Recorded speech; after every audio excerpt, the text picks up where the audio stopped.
Welcome to Roleplaying History, the podcast where we explore the history of role-playing games. I'm Wayne Davis, and I'll be your guide for today's tour. Episode 103, the top role-playing game modules of all time, Part 1. This week we're getting into the first of our episodes discussing the best role-playing game modules of all time. Now, as I've said in the past, I know some of you don't call them modules. Instead, you may use the term published adventures. Either term works for me, so however you refer to them, I've made a list and I've checked it twice. And just like that other fat guy, I'm bringing it to you as a gift. The big difference between myself and Santa, though, is that you're going to get your gifts over multiple episodes, since we'll do our show about the modules you guys think are the best down the line. Which reminds me, if you haven't gotten your selections in yet for that episode, you've still got plenty of time. I'm still planning on holding that particular episode off until late June or early July, so hit up the email or the socials and let your voice be heard. And before I actually get into the list this week, I wanted to lay out the parameters I used to compile it. I scoured the internet looking for lists from game writers, and I supplemented it with various lists compiled by gamers online over the years. Needless to say, there were dozens of modules involved in that search, but after many hours of reading and research, I managed to narrow the list down to 33. Why 33? Well, I had to draw a line somewhere, otherwise I'd be doing nothing but best of episodes for the next 6 months. Believe me, this was an extensive list I was working from. So why did these 33 make the show while others didn't? The simple answer would be to say that these were the top 33 I had once I'd tallied everything up. Those who know me, though, know that my math skills aren't necessarily my strong suit, so I should probably give you the long answer. When there were ties between multiple entries, I chose to highlight games from systems we either haven't covered yet on this show, or games that we have covered but don't seem to get nearly as much love as they probably should. After all, one of my goals with this podcast was to get you to play games other than the ones you're the most comfortable with. Don't get too worried, though. Chances are good that your favorite system has at least one entry on our list, and chances are also good that it might be one you've submitted to me for the listener poll. Don't worry about it if it is, since I'll make sure to list it again for that show. One more note I've got before we start is that I'm doing these in alphabetical order rather than counting them down from 33 to 1. I could have done it that way, but I don't see this as being a list like that. Rather, I see this as an opportunity to talk about great adventures that are out there, and like I said, encourage you to head out and pick them up. I'm also going to give as much information as I can on each of these, so just be aware that some of our entries on this list are going to be more extensive as others, and that's mostly due to the amount of information I was able to dig up online. That also explains why I put a Part 1 on the episode title for this week. I could do all of them in one show, but it would result in an episode running about an hour or so long. And while I'm sure most of you would not have an issue with that, I prefer to keep the episodes in the 30-minute or so range. Besides, it gives me the opportunity to get 2 episodes out of one batch of research. Don't worry, though, because we will have Part 2 for you next week. I also need to give a lot of credit to RPG.net and Dicebreaker, as I pulled a lot of the information about these books from their sites, and that's due to the number of online articles they've done about them over the years. So a big thank you to both of those sites, and I'd recommend you check them out if you're looking for more information about these or any of the other games you're interested in. So with the formalities out of the way, let's crank up the tour bus and get started on our list. We begin our list with Eyes of the Stone Thief, which was written for 13th Age. The basic concept of the game is that the dungeon isn't just the setting for the scenario. It just happens to be the primary antagonist. One thing to understand about 13th Age overall is that dungeons in the game are alive. They travel underground, then pop up, eat a town, and convert everything they eat into death trap-filled levels for the PCs to adventure through. Now, I do need to mention that the majority of those who wrote about this supplement noted that it's an adventure that not only encourages the DM to move things around, but basically expects them to do that. And it tends to spend a lot of time drawing attention to some of the set pieces, like pillars and stone gargoyles. Also, if you're looking for a dungeon that's laid out in some sort of sensible manner, this is not going to be the supplement for you. However, if you're looking for something more than the standard dungeon crawl, it'll be perfect for that. In fact, that's one of the main reasons it was recommended by so many people. The fact that the DM can move pieces of the dungeon, or entire levels of the dungeon, around at their whim makes for something that will really challenge the group. Plus, the opportunity to hide nasty monsters inside of the structure pieces of the game, like those pillars I alluded to a couple moments ago, will keep the group on their toes the entire time. The supplement provides guidance for the DM to integrate it into their own campaign, as well as suggestions for how to maneuver pieces around to challenge the group.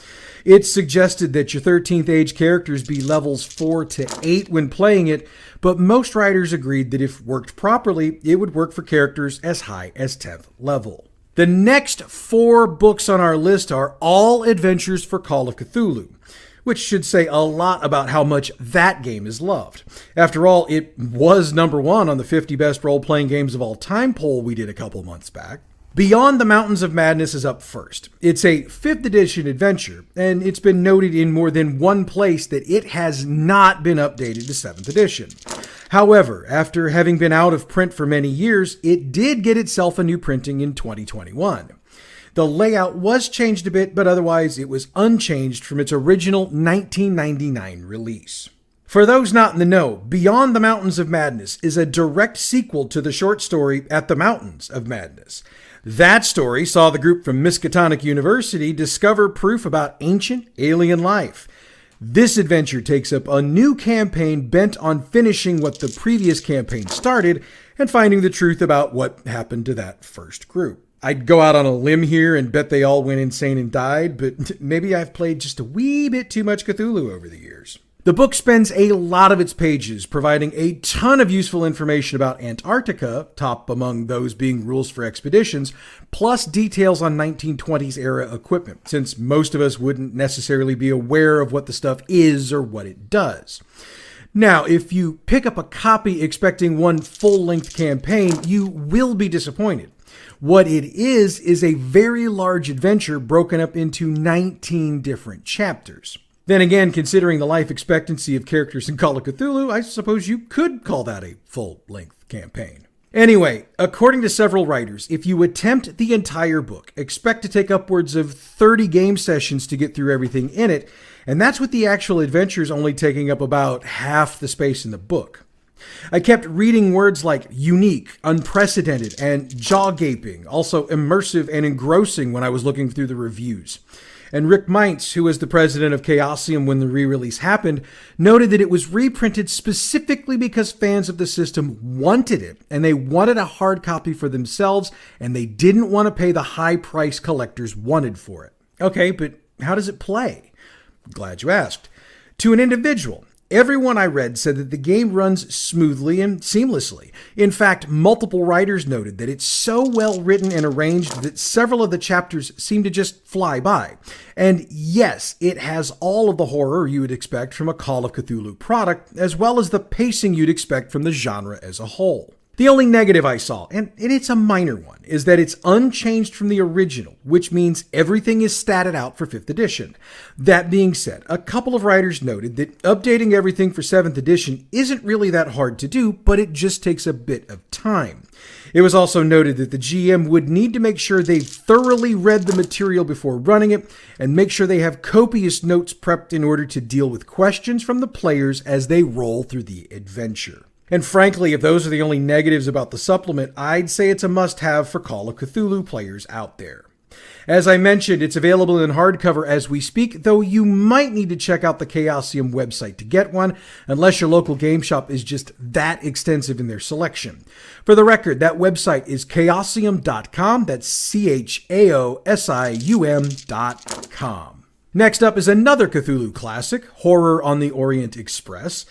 Somebody said something in one of the reviews that I found funny enough to repeat here. Plenty of campaigns struggle with making sure that the players will willingly go along with the adventure. Some will make it a sandbox, expecting the GM to make up the rest. Others will simply disguise their nature and move along with modular design. This adventure says, fuck that, and puts the game on a literal railroad. It is glorious. Another writer noted that Chaosium do not believe that their best-known mega campaign should run out of print, and damn it, they are right. I'm thinking this campaign is rather loved, don't you? Chaosium has but a single line to describe the adventure. Man dies 3 times in one night. Much like Beyond the Mountains of Madness, Horror on the Orient Express is another 19-chapter book. The basic premise is that the group becomes aware, due to newspaper headlines in the Times of London, that 3 men, identical in their descriptions, were found dead in the same room at the Chelsea Arms Hotel, and they were all killed by being stabbed through the heart. Add to that the fact that the home of one of their valued friends burns to the ground and injures them, the group gets involved in the investigation, and they're tasked with heading to Constantinople on the Orient Express. Okay, so let's start with the positives the reviewers noted, then we'll get on to their downsides concerning the game. Horror on the Orient Express is another of those Chaosium specials, which is the slow burner. It doesn't launch itself immediately into the group having to deal with a batch of cultists bent on ending the world. Instead, it focuses on an item that can give many extreme powers to the wielder.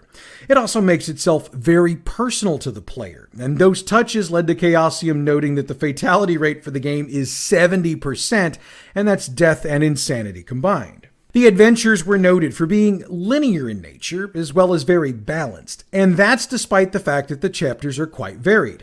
I mean, the group travels from London to Paris to Constantinople, and hopefully back to London before it's all said and done. Again, I read more than one article that noted this difference in settings made for an exceptionally more interesting adventure, which can very often not be the case. It's also been described as one of the most psychologically heavy adventures ever released for Call of Cthulhu, and when you think about all the stuff this game can do to you, that's a pretty big statement.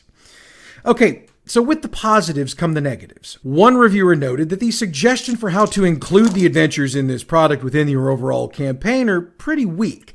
And several others just noted straight up that as a GM, you'd be better off just asking your players if they'd want to take a break from the main story and break off into some side stuff. Another complaint was that many of the adventures require the GM to make alterations to the narrative from what's written. But since most of us do that anyway, I don't really see that as being that big of a deal. There were a few more, but they were what I'd call exceptionally nitpicky, so I'm not including them here. Horror on the Orient Express was reprinted for 7th edition, so if you're interested in playing, check out the Chaosium website to get your own copy. Call of Cthulhu gets another entry on our list, and this one is Masks of Nyarlathotep. And for the record, you have no idea how many times I've had to record and re-record that particular section of the show trying to say Nyarlathotep correctly. The first thing that I noticed when I was researching was that most of the writers needed as many as 3 years of weekly playing to complete the 7 chapters in the release. I should note that 7 chapters are what's in the most recent few releases, since the original only had 5. That makes this adventure different from the previous 2 we've covered for sure, but there's a whole lot more to this game than just the number of chapters. The overall story arc has the PCs traveling all over the world, digging up secrets about and then fighting a global network of cults that serve the god Nyarlathotep. And with a game that runs this long, one would think this basic concept would wear thin after a time. However, writers took specific note of the fact that while a new cult activity in each chapter, the way they're presented and possibly resolved, are varied enough to keep the adventure feeling fresh and keep the players focused on what's going on. It's also been noted more than once that since you've got 2 layers of adventure going on, with the overall arc and the chapter-specific arcs, players don't have to wait for a payoff since they get one at the end of each chapter, then a big one at the end of the campaign. While I didn't find very many complaints about the release, there were 2 that stood out to me. Since the adventure was adjusted for 7th edition and was released in 2018, but had originally been written almost 4 decades earlier, There are several parts of the game that feel dated, especially as it pertains to the difference between the cults in the US and the UK, as opposed to Kenya, Egypt, China, and Australia. Also, it was noted that out of the 101 significant NPCs in the game, only 27 are women, so the lack of gender diversity was a turnoff for several writers. Beyond that, though, Masks of Nyarlathotep picked up dozens of 5-star reviews and has done so for the better part of the past 40 years. The 7th edition version is available now, so again, head to the Chaosium website if you're so inclined. Last up on the Call of Cthulhu releases on this list is The Things We Leave Behind. This release is what has been noted as being 6 modern-day scenarios, which makes it very different from the other 3 on this list, which were primarily set in the 1920s. Also, all 6 scenarios take place in the US primarily. So if you're not from here, some of the locales and references might fly over your head. While I was able to dig up a ton of opinion pieces about the book, actual usable information about it was a bit thin. What I do know is that the book comes with a specific warning about the contents, in that themes of disease, infection, contamination, and suicide are present. In fact, a suicide is the kickoff of the 5th scenario in the set. Written by the team of Brian M. Simmons, Scott Dorward, Simon Brake, Oscar Rios, and Jeff Mueller, the book overall has been praised for the quality of the research and the flow of the narrative. Most players and GMs who've commented on it have also praised how easy it is to play and run the scenarios. There's one big complaint I caught, though, and that's the fact that these scenarios do not link together. So that means the GM has to either find a way to integrate them into an overarching campaign or run them as side quests or one-offs for their players. One more note here, The Things We Leave Behind did win an Annie Award, so we know just how much the gaming community loves and appreciates the release. Next up is an adventure for a game system we've not only not covered on this show yet, but one I'd never even heard of before I started compiling releases for the list. That game system is Chubo's Marvelous Wish Engine, and the adventure is The Glassmaker's Dragon. Jenna Katerin Moran gets the writer's credit for this, and that credit extends to acknowledgement that she created a full campaign consisting of 36 different stories to run, with a total runtime for the campaign lasting, quote, several years, end quote, when playing regularly, which we've established is about once a week. Let me quote directly a line from the book itself. Once upon a time, a perfectly ordinary child got a shard of broken glass dragon stuck inside their dreams. Once upon a time, a bit of nothingness came to life. Yeah, okay, that was 2 lines, but I wanted you to get a basic idea of the inspiration for the campaign. The themes of it are recognizing our own consciousness and being. Throughout the campaign, characters will experience an awakening and a transformation of sorts into a new form. The overall game itself involves the occasional return of the dead and gone, with the remnants of a great enemy of the world showing back up in mortal flesh. Needless to say, the group will find themselves facing numerous roadblocks along the way to their awakening, and it's the journey itself that seems to be the more important part of the campaign rather than the path walked.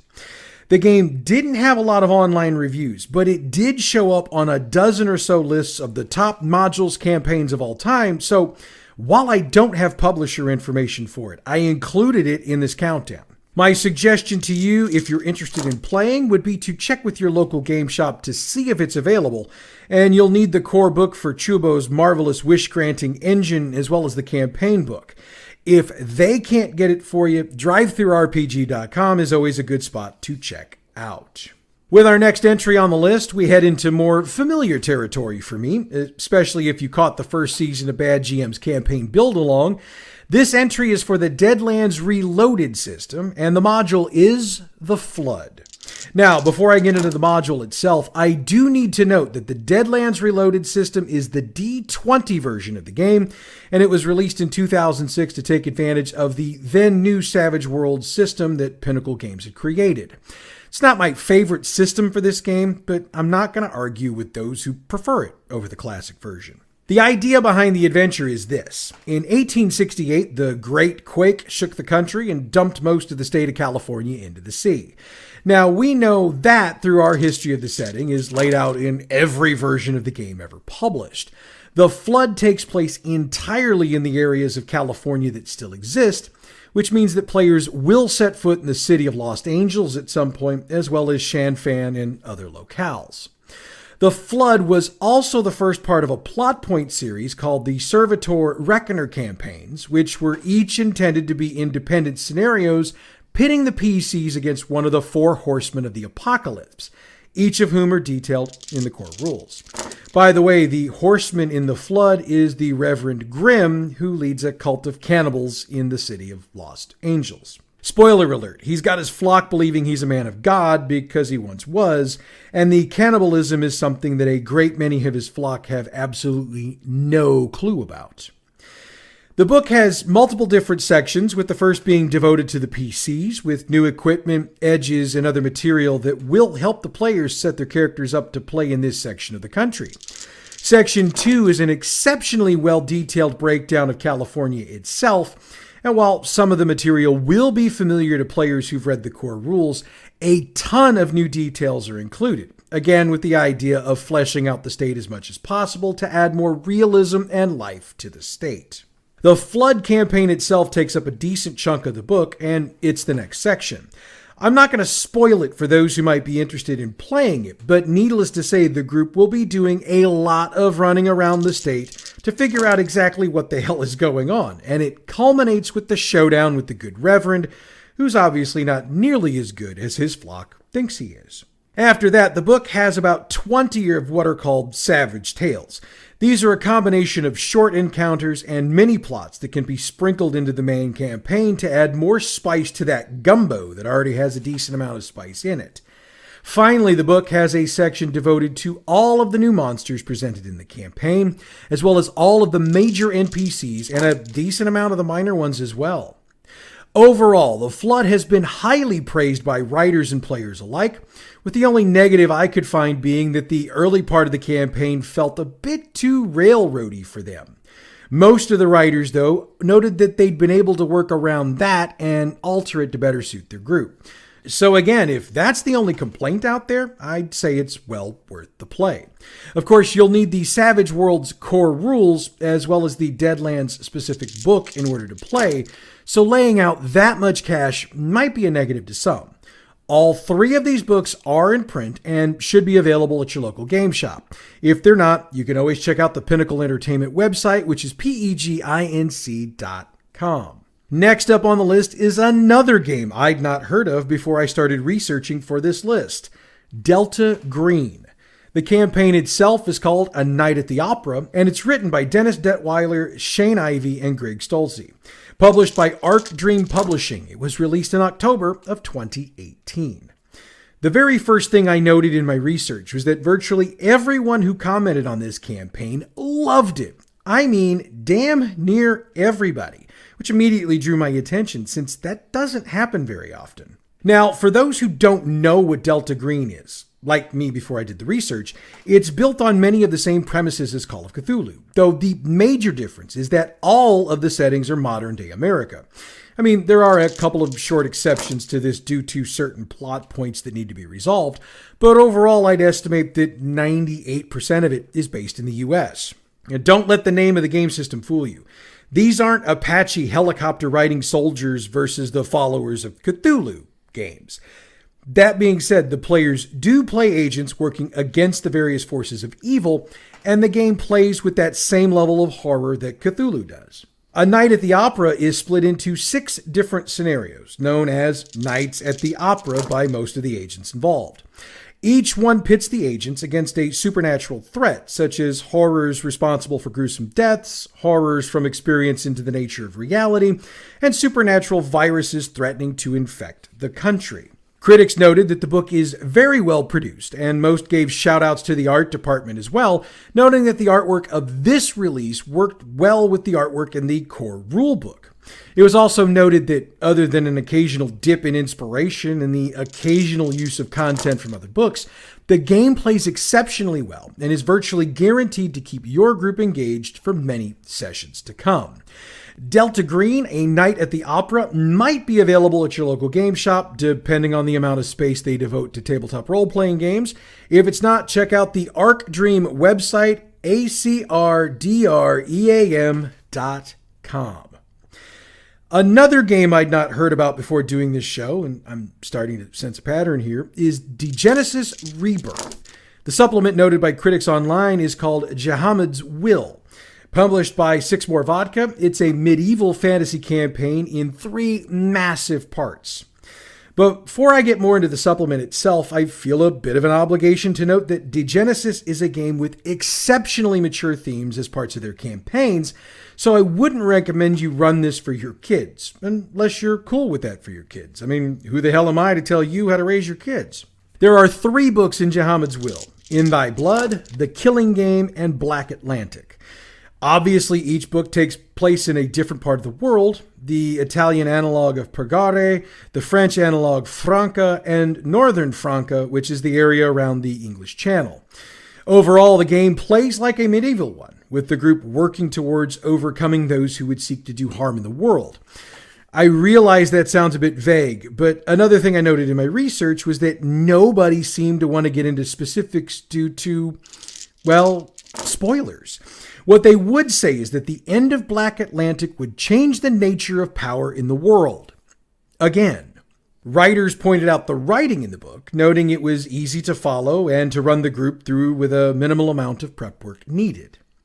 As Six More Vodka is a German publisher, unless you live in Europe, I'm going to guess the books aren't going to be available at your local game shop.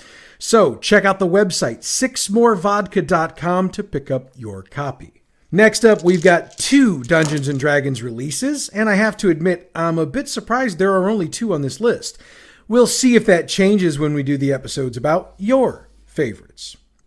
First up is a supplement that I believe is one of the best of all time, regardless of genre: Night Below. Written by Carl Sargent with cover art by Jeff Easley and interior art from Arnie Sweikel and Glenn Michael Angus, Night Below was one of the final releases from TSR, and it dropped in 1995. The Aboleth are the major baddies for this supplement, though the group has to do a lot of adventuring to not only figure that out, but to actually get to them to deal with them. There are 3 books in the box. Yes, this is a box set. More on that in a moment. The Evils of Harenshire is the introductory part of the adventure, and the plan is to get the group from level 1 all the way to level 10. Harenshire is presented in great detail, and it's where the adventure begins. A lot of pages are dedicated to fleshing out the town, and the NPCs are numerous. Perils of the Underdark is next, and it takes place, as you might have guessed, in the Underdark.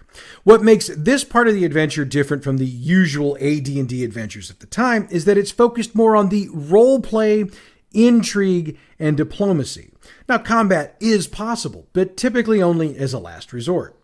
As you'd expect, most of the classic monsters of the Underdark show up here, and that in and of itself might provide issues for your group. The last book is The Sunless Sea. This gets the group finally to the Aboleth city of Great Shaboleth. This is where the final battles take place, with the heroes hopefully defeating the evil masterminds of the whole deal. Now, as a box set, Night Below came with a whole lot of goodies, including maps, monster booklets, and DM reference cards. In review after review of Night Below, critics gave 9s and 10s on a 10-point scale. Several writers even called it the best representation of the Underdark ever. Needless to say, Night Below has been out of print for a long time, so if you're a fan of AD&D, I suggest checking out a used book or game shop, or for PDF copies of the game without all of the cool extras from the box, the DM's Guild or drivethrurpg.com. Curse of Strahd is up next, which to me is ironic considering we just covered Ravenloft like last week. If you'll remember from last week's episode, Curse of Strahd is the 5th edition adaptation of the original Ravenloft module for 1st edition AD&D. The 5th edition version was written by Jeremy Crawford, Laura Hickman, Tracy Hickman, Adam Lee, Christopher Perkins, and Richard Witters, and was released in 2016. A slightly updated version of the game was released as a boxed set of its own in 2020. And for the record, I own the boxed set, so I think an unboxing on the YouTube channel is in order. Check out our YouTube channel for that, Bad GM Productions. The overall premise of Curse of Strahd is pretty straightforward. The PCs head to Barovia, which, as we noted last week, is surrounded by a mysterious deadly fog. Strahd von Zarovich is the main antagonist, as tends to be the case with Ravenloft modules, and the group works their way through Barovia before engaging in an actual vampire hunt within the castle Ravenloft. There are opportunities for DMs to have their own riff on the module, as there are Tarokka cards provided in the box set that allow for certain randomization of the game itself. Curse of Strahd is built for a group of 4 to 6 players and takes them from first level all the way to 10th. This is another one of those modules that has been universally praised. It's been noted as one of the best examples of what the 5th edition of D&D can do when it's running on all cylinders, and when you link back to the original modules, Ravenloft is considered to be overall one of the best modules ever written. It's available at your local game or bookshop, so stop in and check it out if you're interested. We've got 2 more on this week's part of the list, and the penultimate entry comes from HeroQuest. Called Sardar Kingdom of Heroes. It was written by Greg Stafford and Jeff Richard and released by Cubicle 7 Games in 2009. As you may know, HeroQuest is another game in the sword and sorcery genre of tabletop role-playing games, but since it's set in Stafford's Glorantha setting, it's got a rich background to draw from. Critic after critic said basically the same thing. Sardar Kingdom of Heroes is what any sword and sorcery game should strive to be, and it's what they could be if they'd stop being ashamed of their roots. Overall, the campaign sets the group on a path to save the land from the tyranny of the Red Moon, since the Flame of Satar has been extinguished. There's a prophecy out there about someone known as the Liberator, who will be the one to start the hero wars and ultimately free Satar. As you might guess, it's expected that the group will ultimately be the ones who earn that title. Again, it's not intended to be a doctoral thesis on politics, religion, or anything else. It's written to be a fun, easy-to-play scenario, and it can be easily dropped into any campaign being played in the Glorantha setting, which could be seen as a negative, since you need to be running one of those for it to work. Though I would argue you could run this as a one-shot if you were so inclined. Either way, you're going to need a copy of the HeroQuest 2nd Edition rules. The book itself is a hefty 378 pages, but it's divided into sections on creating your character for the campaign, for those who might not have played the game before, a section going into good detail about religion in the game world, a section providing detail about the region itself so that new players can get acquainted with the game world, and finally, the adventure itself.